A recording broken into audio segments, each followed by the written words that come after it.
आज हम लोगों की प्रथम वर्ष की पहली घंटी है, पहली मुलाकात है। तो सबसे पहले आज मैंने आप लोगों से बातचीत की कि आप लोग क्या करना चाहते हैं, क्यों पढ़ना चाहते हैं। आप लोगों ने बताया अपनी समझ से, सबने अच्छा ही बताया।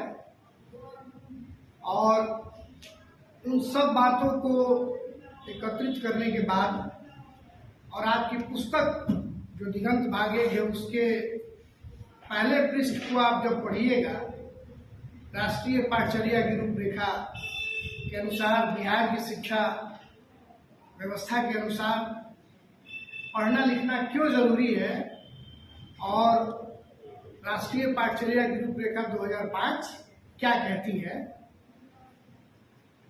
राष्ट्रीय पाठचर्या की रूपरेखा 2005 के अनुसार शिक्षा का अर्थ है, जैसा कि मैंने आप लोगों को लिख करके भी बताया है, सक्षम बनाना। क्या है? सक्षम बनाना।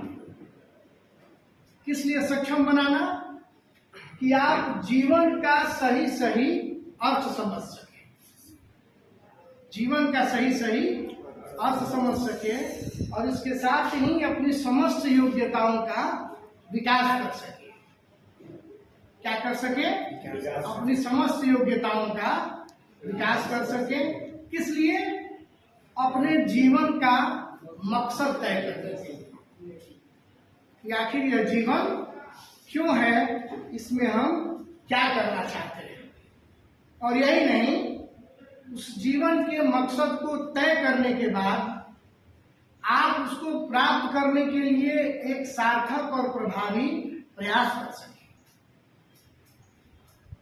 सिर्फ प्रयास से नहीं मतलब है, सार्थक और प्रभावी प्रयास, इफेक्टिव एफर्ट, जिससे कि आप अपने लक्ष्य को सरलता से, सुगमता से, स्वच्छता से, वांछित तरीके से प्राप्त कर सकें। और मात्र प्राप्त कर ले, अपने लक्ष्य को प्राप्त करके बैठ जाने की बात नहीं है। अपने लक्ष्य को प्राप्त करने के साथ ही यह भी कि विचार करना आपको है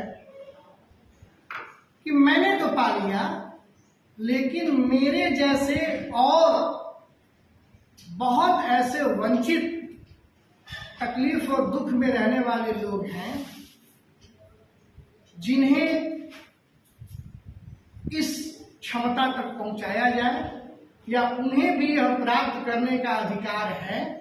वो भी अपने जीवन का सार्थक मतलब समझ सके, अपना मकसद तय कर सके, उसे पा सके।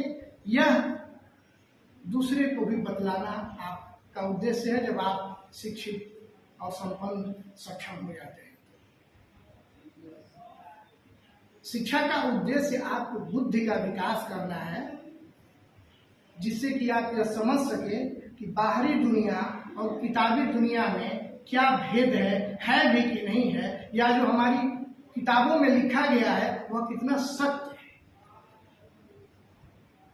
इन किताबों में बस कोरी बातें तो नहीं कही गई है ना, यह जानने का विवेक और यह जानने की बुद्धि शिक्षा आपको देती है। और राष्ट्रीय पाठचर्या जो हम लोगों की है वह तो यह निर्धारित करती है, यह सुनिश्चित करने का प्रयास करती है कि किताबी दुनिया और बाहर की दुनिया में एक गहरा संबंध हो, उसमें कोई भेद न हो। बालक यह न देखे कि जो पढ़ाया जा रहा है उसका तो हमारे जीवन से कोई संबंध ही नहीं है, इसमें ईमानदारी की बात पढ़ाई जाती है, बाहर बेईमानी है। वह इन अंतरों को समझ सके कि ये अंतर क्यों है और उसकी व्याख्या कर सके। उस विवेक को पैदा करने के लिए पढ़ना लिखना चाहिए। पढ़ने से आप में एक शऊर आता है, एक तमीज आती है व्यवहार करने की, व्यवहारों को समझने की। आप सही और गलत के विवेक, सही और गलत के अंतर को समझ सके और विवेक आपके अंदर शिक्षा के द्वारा आता है, आती है, यह विवेक पैदा होता है। संवेदना आती है कि दूसरे के दुख को आप समझ सकें, अपने ही सुख में सुखी रहना और अपने ही दुख से बस दुखी रहना ही एक शिक्षित व्यक्ति का उद्देश्य, जीवन जीने का ढंग नहीं हो सकता है। यह तमीज, यह शऊर, यह विवेक आपको पढ़ने लिखने से पैदा होता है। और भी बातें हम लोग चर्चा करेंगे कि पढ़ें तो इन विषयों को क्यों पढ़ें, जैसे हिंदी क्यों पढ़ें, इतिहास क्यों पढ़ें, तो बारी बारी से जिन विषयों को हम पढ़ेंगे उस संदर्भ में चर्चा करेंगे। मैं आप लोग को बताऊंगा कि हिंदी क्यों पढ़ें, हिंदी का उद्भव कैसे हुआ, हिंदी साहित्य क्या है, साहित्य क्यों पढ़ें। आज की इस प्रथम कक्षा में इतना है। बहुत बहुत धन्यवाद।